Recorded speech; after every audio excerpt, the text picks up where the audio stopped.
Let this be a hard game. That was all I kept thinking on Tuesday evening before I sat down to watch Liverpool in the Champions League. I know how difficult it is to raise yourself after one of those huge European nights. So much emotion and effort goes into getting a good result that, come the next Saturday, there is a hangover. When I was at Liverpool, we had consecutive years, 2007 and 2008, in Champions League semi-finals against Chelsea. We won only one of the 4 Premier League fixtures that followed. Given Stoke's position, you look for any advantage, and I expected Roma to push Liverpool to the limit and leave the tie on a knife edge. Of course I wanted Liverpool to win, but I wanted them to have a tough time with today's match against Stoke to follow. What I didn't expect was the performance. It has to be said that Roma's defending was unbelievable. At times it was like a one-sided schoolboy game where the big kid at the back hits the ball forward to the fast kid up front, who runs in and scores.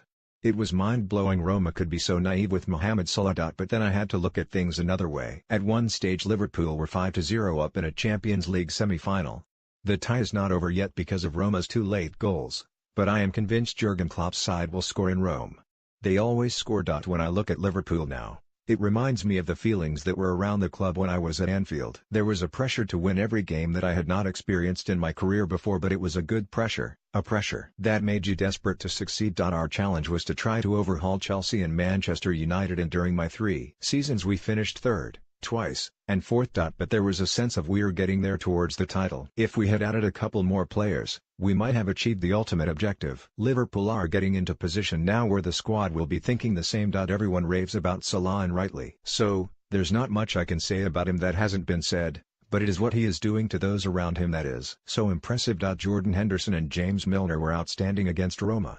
They have always been good players, but their standards have risen. The full-backs, Trent Alexander-Arnold and Andrew Robertson, are so impressive, and the energy of the team is lifting the whole stadium. In January, on the Saturday after we played Manchester United at Old Trafford, I wrote about why I believed Jose Mourinho's side would be firmly in the race for the title next season. I have not changed my mind, but, as it stands, Liverpool will push Manchester City closest. Nobody has come close to doing to City what Liverpool have done to them in the last 3 games they have played. In 95% of matches, City are much the better side, but Liverpool have the ability to blow away teams, and their front 3 are as exciting as any in Europe. They differ from City in the way they constantly press you with aggression and intensity. Your defenders never get a minute because Roberto Firmino is always charging around and the midfield sets traps.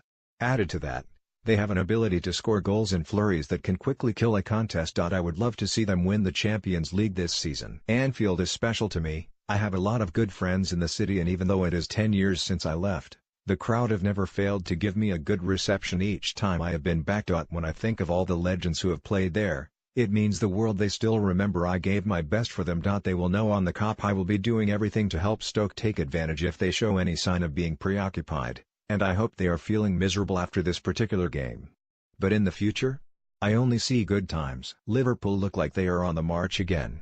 It was a surprise to see the story break on Thursday about Wembley potentially being sold to Shahid Khan for £1 billion, and it has caused a lot of debate. I won't even begin to suggest I know about what the deal means in terms of how it will benefit the FA, but when you consider they paid £757 million for it to be built, the expense has clearly put them under huge strain. You would think with Mr. Khan's links to American football there will be more NFL matches at Wembley in the future. The stadium used to be the home of football, but it has been the home of everything else in the last decade, particularly with the amount of gigs that are staged there. If I had one wish, it would be FA Cup semi-finals being returned to neutral stadiums. I argued the case last weekend on these pages, and after watching the 2 games that followed, I am even more adamant that we should switch back to how it was. Wembley should be special. Let's get back at being that way. Rangers will be hard even for Gerrard. During my first training session with Liverpool, there was one person who I was desperate to impress, and it wasn't manager Rafa Benitez. I am not being disrespectful to Rafa, as without him I wouldn't have moved to Anfield, but that first session it was all about winning over Steven Gerrard. He and Jamie Carragher had a test where they would fire a ball into you, and if your control was not good, you were on the back foot with them. The reputation Stevie had even then made me think he would go into management in later life, so I am not surprised that Rangers want him to revive their fortunes. Anyone who steps onto a training pitch with him will know instantly about the standards that he demands. His name will go a long way. When the standard of training is that high, The knock-on effect is improved performances, but I just wonder how Stevie would find it in Glasgow. Rangers obviously have a huge reputation and a fantastic stadium, but they are a long way behind Celtic. It is hard to see a point in the near future where Celtic will be knocked off their perch, but I would imagine Stevie would get assurances from Rangers that he would be allowed to develop. I also think the experience he has had so far with Liverpool's under-18s will be invaluable. Whatever he does, he carries my best wishes. He lives and breathes football, a true student of the game. Above all, he knows what it takes to win. If he proves to be half as good in the dugout as he was as a player, he won't go far wrong. United fit the bill if brilliant Bale does leave Real. The biggest game should feature the world's best players, but that rule had me asking one question as I watched Bayern Munich against Real Madrid: where is Gareth?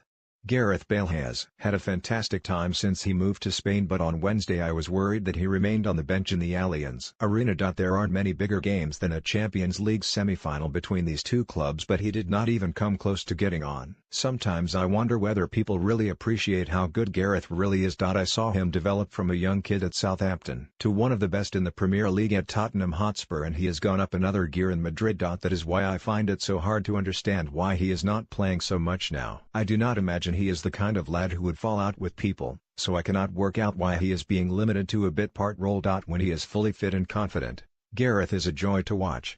He is far too good to spend his time on the bench. In fact, it would be a travesty if he remained unused. If this is going to continue in Spain, I would like to see him go to a club where he will be the main man again.